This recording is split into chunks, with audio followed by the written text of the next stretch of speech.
কাইক্কা মাছ বা কাঁকড়া মাছ অথবা কাইক্কা মাছ বিভিন্ন অঞ্চলে বিভিন্ন নামে পরিচিত। তো বন্ধুরা, কাইক্কা মাছকে আপনারা কি নামে ডাকেন বা কি নামে আপনাদের এলাকায় পরিচিত? আমি তো বলি কাতলা মাছ। তো আজ আমি সেটাই আপনাদের রান্না করে দেখাবো।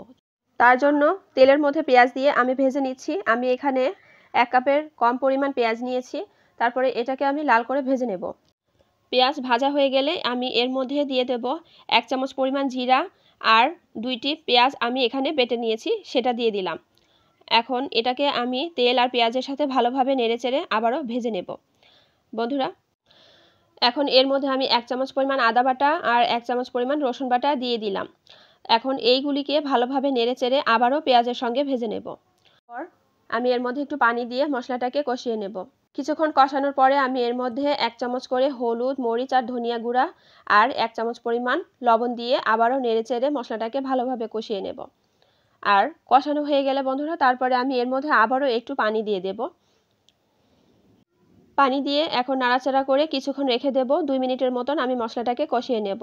মশলাটা থেকে যখন তেল বের হতে শুরু হবে, সেই পর্যায়ে গিয়ে আমি এর মধ্যে 1/2 কেজি পরিমাণ কাতলা মাছ দিয়ে দেব। আমি আগে থেকে কেটে ধুয়ে রেখে দিয়েছি। এখন মশলার সাথে মাছগুলিকে আমি হালকা করে নেড়ে তারপরে ঢাকনা দিয়ে ঢেকে দিয়ে আবারও 5 মিনিটের মতন লো আঁচে কষিয়ে নেব। তো বন্ধুরা, এই মাছটা খুবই সফট হয়, এজন্য খুব বেশি নাড়াচাড়া করা যাবে না। আমি ঢাকনা দিয়ে ঢেকে দিলাম এবং 5 মিনিট পর ফিরে আসব। 5 মিনিট পর আমি ফিরে এলাম। ঢাকনা উঠিয়ে নিলাম। দেখেন বন্ধুরা, তেল বের হয়ে এসেছে মশলা থেকে আর মাছটাও খুব সুন্দরভাবে কষানো হয়ে গেছে। এখন একটু হালকাভাবে নেড়েচেড়ে আমি এর মধ্যে দিয়ে দেব পরিমাণ মতন পানি। এখন পানিটা দেয়া হয়ে গেলে আমি আবারও ঢাকনা দিয়ে 10 মিনিটের জন্য ফুল হিটে এই মাছটা রান্না করে নেব।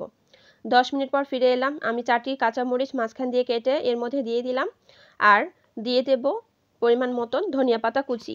আমি এখানে বেশ কিছুটা ধনিয়া পাতা নিয়ে নেব, কারণ এই মাছের মধ্যে ধনিয়া পাতা বেশি করে দিলে খেতে খুব ভালো লাগে আর গন্ধটাও খুব সুন্দর আসে। তো বন্ধুরা, ধনিয়া পাতা দিয়ে আবারও ভালোভাবে পাতাটা আমি এভাবে ছড়িয়ে দিয়ে ঢেকে দিয়ে কিছুক্ষণ রান্না করে নেব।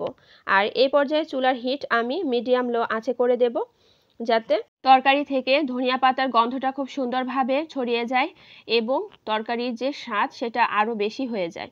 বন্ধুরা, আপনারা এই মাছটা কিভাবে রান্না করেন আমাকে জানাবেন, যাতে আমিও নতুন কিছু শিখতে পারি আপনাদের কাছ থেকে। আর এখন আমি ঢাকনা দিয়ে 2 মিনিটের জন্য একদম লো আঁচে রান্না করে নেব। 2 মিনিট পর ফিরে এলাম বন্ধুরা। আমার তরকারি প্রায় রান্না হয়ে গেছে। এখন আমি চুলা বন্ধ করে দেব। রেডি হয়ে গেছে মাছ। বন্ধুরা, কেমন হয়েছে দেখতে আমাকে জানাবেন।